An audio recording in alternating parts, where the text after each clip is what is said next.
السلام عليكم البنات، كي دايرين؟ لاباس عليكم؟ نتوما على خير؟ معكم قناه صلاح واسلام. جيتكم بواحد الفيديو جديد. كما كتشوفوا الفيديو ديال هذا النهار هذا الصراحه مهم بزاف ومفيد بزاف، خصوصا للوليدات الصغار. هاد الوصفه هذه يعني في هاد الوقيته ديال البرد كنصحكم بها، لانها يعني فعاله، جد فعاله. عن تجربه كتستعملها، يعني يستعملوها زعما الصغار والكبار ماشي مشكل. ومن هنيت نقللوا شويه لوليداتنا من لي زونتيبيوتيك. يعني من الاحسن نكثروا لهم من المواد الطبيعيه ونعطوهم هذا الشيء ديال يعني الطبيعي. من الاحسن هاد الوصفه هذه خاصه بالكحه او السعال. كما قلنا يا البنات، كنحتاجوا لهاد الوصفه هذه غير اللفت والسنيده. وكما كنعرفوا الفوائد ديال اللفت راه غنيه بزاف بالفيتامينات، وكنستعملوها بزاف يعني في سميتو في الاطباق ديالنا. ومن الاحسن يعني اللي ما تياخذهاش يحاول يستعملها، يعني يدخلها في لاصوب او في يعني في الاطباق هكا ديالنا، يعني مع الخضر. يعني حيت مهمه بزاف صراحه، مهمه جدا للجسم ديالنا. وانا غادي نوريكم الطريقه كيفاش غادي نستعملها، وكنتمنى انكم تبارطاجيوها مع يعني الاصدقاء او العائلات ديالكم، باش يعني يستافدوا حتى هما من هاد الوصفه هذه.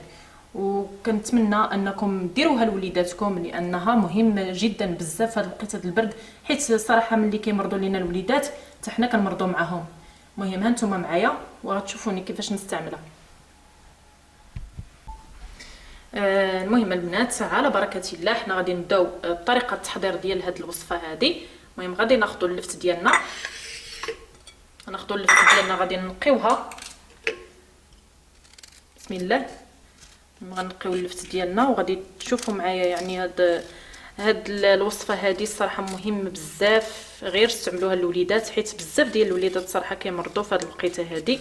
وحتى الكبار كاين اللي كيتزير عليه الصدر ديالو في هاد الوقيته، يعني كتجي ديك الكحه مجهده او السعال، يعني كتجي مجهده ديك الكحه.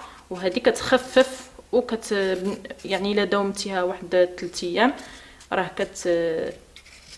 كتحيدها. انا غسلت اللفت ديالي من بعد ما نقيتها.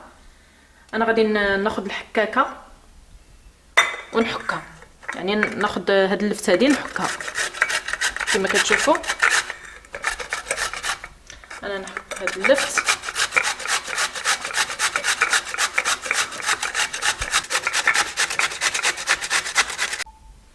من بعد ما حكينا اللفت ديالنا البنات بهاد الطريقه هذه، غادي نشدو واحد القريعه او لا شي طاسه كتسد ولا شي حاجه باش نخويو فيها هاد اللفت هذه بهاد الطريقه.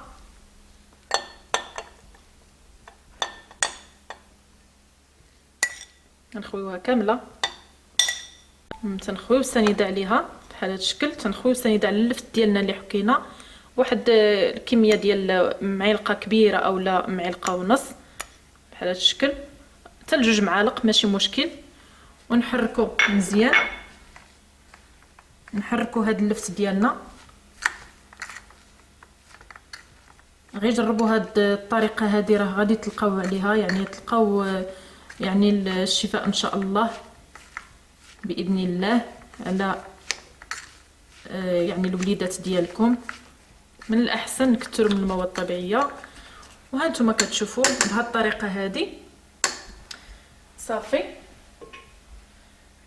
كما كتشوفوا هذا هو الخليط ديالنا. دابا غادي نخليوه وغنغطيوه. يعني من الاحسن غتشوفوا شي طاسه اللي كتسد، ديروها فيها وسدوها مزيان وحطوها، خليوها على جنب، خليوها يعني حتى الصباح. من الاحسن ديروها بالليل وخليوها حتى الصباح. كما كتشوفوا البنات، المهم يعني الوصفه ديالنا اللي كنا يعني خدمنا هي هذه، واللي محتاجين هي هذا السائل هذا كما كتشوفوا، واحد السائل هنايا. هذا السائل على شكل سيرو.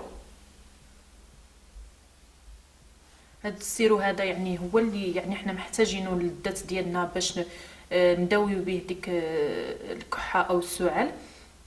وبالنسبه ليا من الاحسن يعني الوصفه الطبيعيه وما نكثروش من الدوايات، خصوصا الاطفال. يعني من الاحسن غير هادي فحال هكذايا، اولا الزيت مع الثومه ولا شي حاجه بالنسبه للصدر ديالهم. يعني الاغلبيه ديال الاطفال كيمرضوا في البرد، يعني من الاحسن ندير لهم هكذايا. هكذا هاد السيرو هذا ديال اللفت مع السنيده. واللي عنده العسل، اللي عنده العسل يدير العسل ماشي مشكل. المهم انا درت غير سنيده مع اللفت محكوك، هانتوما كتشوفوا. المهم كما قلت لكم استعملوا في يعني من الليل، شربوا واحد المعلقه وان شاء الله غادي يكون الشفاء باذن الله، والله يشافي كل مريض يا رب. واستودعكم الله الذي لا تضيع ودائعه. وما تنسوش ليا دائما لايك لتشجيع، وشكرا لكم بزاف، ومع السلامه الى فيديو اخر ان شاء الله.